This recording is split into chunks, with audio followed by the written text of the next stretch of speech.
Hi weavers, good morning అండి. ఈరోజు అనేసి మనం ఇక్కడ గొనేగండ్ల గ్రామంలో మన కుల్మాల రోడ్లో రైతు పొలాన్ని చెకింగ్ రావడం జరిగింది. అయితే మన ఆర్గానిక్ ప్రొడక్ట్స్ అనేది రైతు వాడిన రైతు మాటలు తెలుసుకుందాం. వాడడానికి ముందు మన సేన్ కండిషన్ ఎలా ఉంది, వాడిన తర్వాత ఏం మార్పు వచ్చింది, రైతు విషయాలు తెలుసుకుందాం. నమస్తే అన్న. నమస్తే సార్. అన్న మీ పేరేనా? చిన్న సొంకన సార్, గొనిగండ్ల మాది వచ్చేసి గొనిగండ్ల గ్రామం. ఓకే, ఇప్పుడు మీరు మన ప్రొడక్ట్స్ అనేది ఏమేమి వాడినారు? రాజారాణి సెక్యూర్ వాడినాను సార్. ఓకే, అప్పుడు చెట్టు కింద ఐటమ్ ముదురుకునే సార్. ఇప్పుడు ఇంత లూజ్ అయిపోయి పచ్చదనం బాగా వచ్చింది సార్.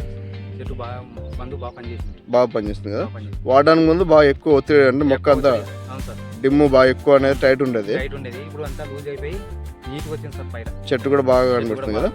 ఒకసారి మొక్కలు చూపించాను. ఇక్కడ రైతులు గమనించినట్లయితే మనకు ఇక్కడ ఇది కొట్టిన తర్వాత చెట్టు అనేది బాగా మన ట్రెస్లో బయటకు వచ్చింది కదా. బాగా వచ్చింది సార్. మనకు మెత్తదనం కూడా బాగా వచ్చింది. ఇక్కడ బాగా వచ్చింది, పూత కూడా వచ్చింది సార్. ఫ్లవర్ కూడా బాగా వస్తుంది కదా. ఇక్కడ రైతులు గమనించినట్లయితే మనకు కొత్త పూతలు కూడా బాగా నీట్గా సెట్ అవ్వకుండా వస్తాయి మనకు. ఓకే, ఎన్ని రోజులు అయిందని కొట్టి? ఇప్పుడు 4-5 రోజులు అయిందా? ఒక 6 రోజులు అయింది, ఒక వారం అయింది కదా. మీకు వారంలో అనేది మార్పు బాగా కనబడింది కదా. మళ్ళీ వేరే రైతులకు మీ సలహా అయింది, వేరే వాళ్ళు వాడచ్చు ప్రోడక్ట్? మీకైతే నమ్మకం ఏర్పడింది కదా. రైట్. ఎన్ని ఎకరాలన్నా పొలం మీద?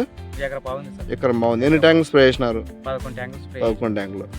ఇక్కడ రైతులు గమనించినట్లయితే మనకు సేన్ అంతా కూడా ఇది కొట్టడం వల్ల మళ్ళీ కొత్త తోటలాగా అనేది మనకు కొత్త ఎగురులు కానీ చెట్టు ట్రెస్లోనే అన్నీ కూడా బయటికి రావడం కానీ తర్వాత ఫ్లవరింగ్ కానీ ఇవన్నీ కూడా మనకు మెత్తదనం చాలా అద్భుతంగా వస్తుంది. ఇది ఇక్కడ రైతులు గమనించినట్లయితే మనకు కొత్త ఎగురులన్నీ కూడా బాగా స్టిమ్యులేట్ అవుతున్నాయి.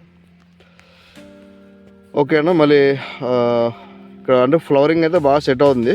మళ్ళీ ఫ్లవర్ సెట్ కావడానికి అదేవిధంగా మళ్ళీ మనకు కాప్ సెట్టింగ్ అనేది మనం మంచి స్ప్రేయింగ్ అనేది చేపిద్దాం. సరేనా? రైట్. Okay, thank